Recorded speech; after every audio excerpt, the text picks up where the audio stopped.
أعوذ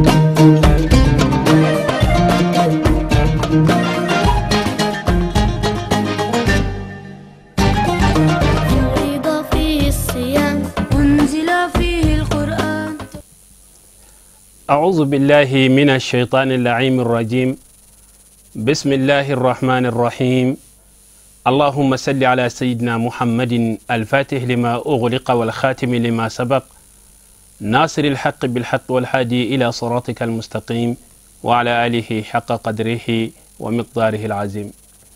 ملمو أمبي على تنو أمبي على بركة أمبي يني مسسانو مينفي aye sungolo tile tan folo nogoya anye chuga mina amba yini ala fe ya rabbi an flane tan flana min konnana ala ka noga anye ambe aw foka wala mondo aw munun sogolembe anna jamana en kono jamana en koka aw bismillah aw ka kene kono no de hadisul iftari masami ya latike tile tan folo wati mina ambela jelen jorolendo ka fo tile ka kala funteni bala kene ya bretin amba ke chugodi ngala sona maka nogoya dake anye keren yala jamana en kono sanna na yoro chama sungolo damne ka alaka hina ira anna ni alaka hina oye ma chama be siraka sundo ma chama lafiara anyanto kono kletan flana o magentola funteni barka na bunya fo do ya kanu ka fo eske nete nga sunjo ala ko kale beintugu anaka hina dafale ala tlala ka san shuru anka wala sa anga sika limaniya bamba anga sika ala nyesirayen bamba ame bara mina ka sika bamba ala ya ka hina ira anna wala anduna sungolo tlitan flana konnana atlitan flana ko ala ka yafa de bakono ne balmo fen jumene be min ka bo ala ka yafa ma fenti min kabbo kateme ala ka yafaka amba yin ala fe aka yafa ambela jelema anga fota ananga keta ala ka yafama amba yin ala fe fana anga furu munun kona anye kiyeso ala ka yafa ulu fana ko soro no temena ka boy balmaw la dili alete ba watlu kunandi alete be la dili kamme anga kene kono be la dili kamme mbambolo kala si aw ma nga jeka nyamada ufe alhamdulillah rabbil alamin alhamdulillah alqa'il kutiba alaykum as-siyam kama kutiba ala allazina min qablikum la'allakum tattaqun sallallahu ala sayyidina muhammadin al-fatih al-ma'qul wal qatim lima sabaqa nasr al-haqq bil haqq wal hadi ila siratikal mustaqim wa ala alihi haqqa qadrihi wa miqdarihi al-azim ala tanlen ko ka ala barkada amanyine Allah ta'ala fe kaloyi ajola nyana chogomina atime yarabe ala ko jirana badum setika Allah ta'ala ka kuma kando kaloyi fem bay mamina ni anya ye Allah ta'ala ay shundi ala krama tambo min baka ode kwa dola kwa nisra Allah ta'ala nye okuma shunka ka sababu ka anzira Allah ta'ala nye ni dunzira la Allah ta'ala nye obi do ikalla halala ifleli ka chogo ikmada ifin donjogo ni ka shumina abidon bela jilena ore kama ala kragala kishina majidaka ko ruba sa'imun laysa lahu min siyamihi ila al-ju'i wa ruba qa'imun laysa lahu min qiyamihi ila al-sihar ako shumba kacha shuma min bala nafawara tola akashuna fana kala anglela kongona daji misanin tu abana ako nafla raselba kacha nafla selba min bala nafawara ta ulula ukonna fla selina yo ngo angela nyana andala na fla seliro la abana wala ambadon shunye fem bala naka bo katamen bela jileka bani auna halo laje ka alakraka hadisan laje ebe shuna emesaka sira Allah ta'ala nye ebe shuna femo bo jugu yalla ebe shuna femo bo hashida yalla ebe shuna femo bo bezongoni yalla ebe shuna femo bo eka dajugu yalla ebe shuna femo bo datiga nalala wallahi wajibi do etanaka ikashuna kongo munyu gwanzanyi abe ochogola eka na flasel de kala mambarboy eka na flasel de kala yirejire eka na flasel de kala yoyayo wajibi etanaka alakraka hadisai no de ajila nyena angena flasel lay nafo irenya bala chogomina ni sungolo jola abi foko sungolo aja kuranu ani sungolo laji kuranu fa bela jile fala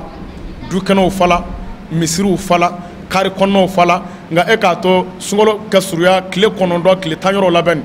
iba bela jelebi beka bunu ubitamini ay lutak da sebe koy o maka ala kama o nadu maka Allah ta'ala kama aw ka do ndan nafa sorola de o kuma shu min fila ambulo ana nafla sali min bambulo ni femba de kada ka ala kra ko shu ko ne farda Allah ta'ala ka anga wajibi akunga nafla zalli ni mama sala ka sungolo shu ninga nafla sali ka daka wallahi sungolo bi tasa kuma kuin na bo ijuru muna ina fu bangba flay bang domina ambado shu ye femba koy wallahi sungolo ye femba ye amen nafla min ngo femba do e ka dimisanu ngiri cuga laje sungolo ngono muso giri cuga laje nga alola dimisanu ma girina choba girina muso ba girina me alola chaba koro kwale do tigale fla ku ja ukaso kono ni watina filmu langolo laje ado tigale fla ku ja ukaso kono ni watina lido bo marashi bo fiya ni vanyera ni ndomo sa kono shia kele e me se ka sira Allah ta'ala nya wala ni sungolo bayna do laje ku sigile fla kare kono beni sikrati mina do sigile fla kare kono ni watina beni marashi bola do fla kare kono ni wati na benu kale ka te dasiki ninga ngela so yela okuna la hawla wala quwwata illa billahi al azim okuma Allah ta'ala de ko fayana ala kana fana ba o fayana ay to ngasra Allah ta'ala nye shungolo ndile de dila awma wala sa ngasra Allah ta'ala nye nga tuma do ni dula anga du kono idula anga dugu kono idula anga jamano kono tuma do la anaka ina fo ngalo dame sungolo la rewo ambe ankaramogo foka awali nyumondo akani mblasirali kanununa ambe Allah subhanahu wa ta'ala deli ay kuma munun fo alaka a tlo kunandiu di amaka kuma nunu lame ulambalmo ankaramogo ya faka kuma konnana nin kaloyin alama adi ama wasaka ansenge kaloyin dira ama wasa angaseka alanye serenya soro ulangan jija kaloyin ato niya jatemne iba fo akacha niya jatemne iba fo abana ka banere sabula fengo fe na damnena dala ka foko o fe masina bana ula anduna tletan flana min kono yafa ba kono alaka yafa dayele lembe bela jelenye nga alaka yafa ni anyo soro atobe to munu ani nyogon chela yafa anga yafa nyogoma tuma dola ibta soro an chama be kuma anga yafa nyogoma yafa nyogona kain me yafa be ke kodo de ka anga hakili to lade karsa yafa ma abe yafa ni condition do de fenke mogola bi karsa yafa ma ayafara iya kala shini yafa ma shini ngene iya kala yafa ma o yere kun kala je wa o kele ni be awni ala chelala ma chaman be bi ka sungu be ka sali me ki jo sungolo ka teme bay wala nga sira ala nye anga nyogon mangutu anga koto nyogon tala anga sabali jien akunta kala ka ja har ma denka ni se ko beira bi ikaja sini kasuru bi be se kola sini ibe ka chogom na ita donde eflene joro ni minabi eflene almamiya minabi iflene directeur ya minabi iflene ministry ya minabi ala de yadima iyere kon bado na fara ko doni ay iman kala ni dugin be wa jamanai a jama be kala ni tekatimaka me ala ka sone do ala ya dima korote kika sani matowe